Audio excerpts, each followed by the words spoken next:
Mardi 16 avril 1998, la mystérieuse disparition de chats à Saint-Hyacinthe. Trois petits chats, trois petits chats, trois petits chats, chat. Ben voyons, de ce qui sont passés. Ah ben coudonc. Des civils à la SQ. Ils sont faciles à reconnaître, c'est ceux qui n'ont pas de poudre de beigne dans la moustache. Et le critique musical de l'hebdomadaire Voir, Laurent Saunier. Il écoute de la musique de drogué en dansant comme un païen. Que Dieu ait son âme. Bonne fin du monde, mesdames et messieurs. Alors, tout d'abord, des nouvelles de moi. Eh bien, je ne vous le cacherai pas, la vie est morne et ne vaut pas la peine d'être vécue. Pourquoi? Parce qu'elle est prévisible et sans suspense. Mais là, comment arriver à mettre du suspense dans la vie? En y ajoutant une trame sonore. Non, mais c'est vrai, dans les films, ça marche à tout coup. La fille est dans le noir, elle est toute seule dans la maison, est aveugle, elle ouvre une porte. Tit, tit, tit, tit, tit, tit, tit, tit. Suspense. Alors, ce matin, je suis allé mettre du suspense dans la vie de mes concitoyens. Pardon, monsieur? Oui. Aimeriez-vous que je mette un peu de suspense dans votre vie? Oh oui, pourquoi pas?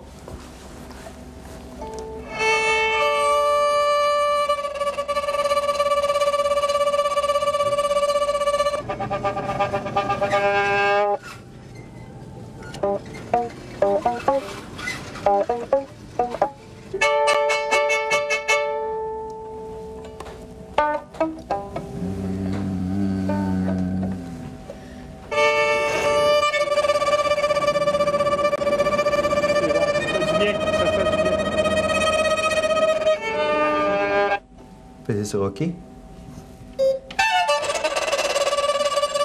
C'est génial pour toi. Sûrement pas. Alors, elle t'a demandé quoi en plus?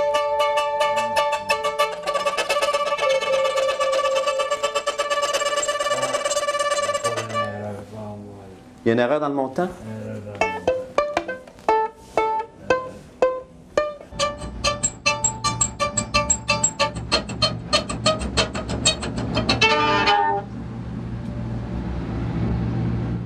Alors, ne vous demandez plus jamais pourquoi, en même temps, sur la Rive-Sud. Maintenant, pour les nouvelles, pour les nouvelles de la fin du monde. Est-ce que je vous ai déjà fait ma célèbre imitation d'Hubert Reeves? Non? Voulez-vous la voir? Oui! Êtes-vous sûr? Certain! Alors, la voici. Marc! Quoi? T'es pas un cas double? Bon, OK, laisse faire. OK, je commence. Trou noir. Yeah! Ben là, c'est moins de chance. Alors, proton, neutron, trou noir, Saint-Hyacinthe. Oh, je suis bon, j'aime ça, cette imitation. C'était effrayant comme je vois. Oh! Parlant de trou noir à Saint-Hyacinthe, eh bien, il se passe là-bas un phénomène des plus étranges. Des chats, 6 jusqu'à présent, sont mystérieusement disparus depuis juillet 95. Extraterrestres, kidnapping, catnapping, restaurant chinois, toutes les hypothèses sont bonnes. Jean-René Dufort, oh lui, on l'aime, a tenté d'élucider le mystère. On écoute. Le Journal de Montréal nous apprenait ce matin que depuis juillet 95, pas moins de 6 chats sont mystérieusement disparus sur l'avenue Duquesne à Saint-Hyacinthe. Une poursuite vise un résident soupçonné de capturer et de maltraiter les minous du quartier. Écoutons Maître Sylvestre, avocat du dossier.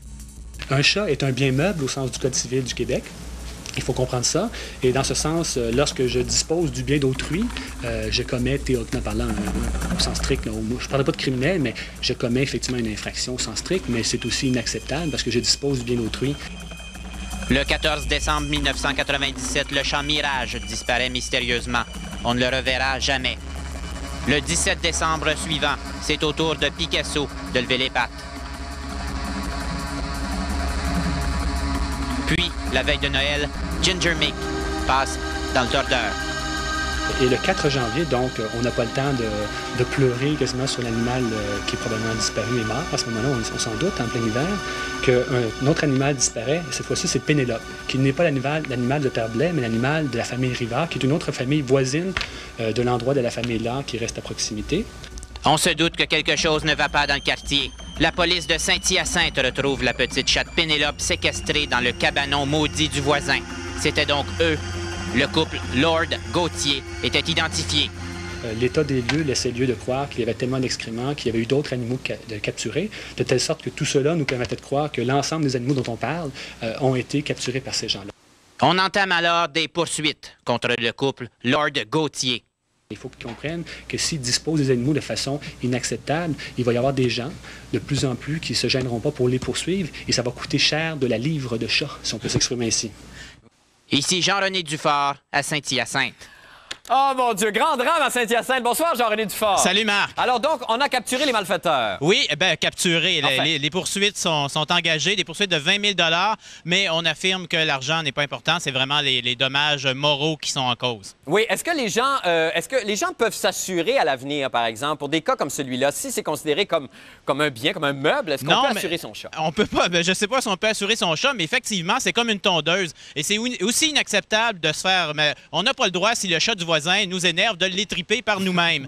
On n'a pas plus le droit de frapper à coups de masse sur la tondeuse du voisin. Bon, et c'est considéré, selon le Code civil, exactement la même chose. Et on peut poursuivre. Quand aura lieu le procès, Jean-René, qu'on suive ça? Je sais pas. J'ai essayé de lire. Il y en a plus trop de pages. C'est trop compliqué. Il n'y a pas de problème. Merci beaucoup, Jean-René. Merci. Merci infiniment. On s'en va faire une petite pause et on revient avec la fin du monde en bref. Restez avec nous. Maintenant, la Cour d'appel du Québec autorise dorénavant la sodomie pour les moins de 18 ans. Je n'ai rien à dire là-dessus, mais vous pouvez maintenant légalement insérer votre propre joke dans le cul de mineur. On est en septembre 1998. Vous êtes à la maison, assis devant la télévision. C'est les nouvelles. Gaétan Giroir présente un reportage choc sur une descente dans un repère de motards. Coup de feu, bagarre, prise d'otage. Soudain, un agent de la SQ passe le chef des Hells à travers la fenêtre et du même coup, décoche une savate qui brise la mâchoire de Gaétan. Vous êtes content, mais surtout très surpris, puisque l'agent en question est nul autre que votre mère et que jusqu'à hier, ses seules expériences en tant qu'agent de l'ordre se limitaient à surveiller le sucre à la crème à la tombola des filles d'Isabelle. Énigme, non, votre mère fait sûrement partie du nouveau contingent d'enquêteurs civils que la Sûreté du Québec compte mettre sur pied l'automne prochain.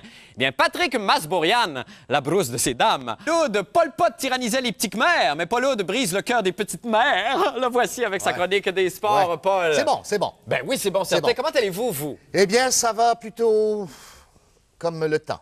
Ben voyons. Changeant. Vous êtes rentré en dansant puis en chantant Ah, du tel non, comment mais la c'est pluie simplement était que fine et belle. Je prépare le public de la fin du monde OK, ce soir pour à une une autre sortie.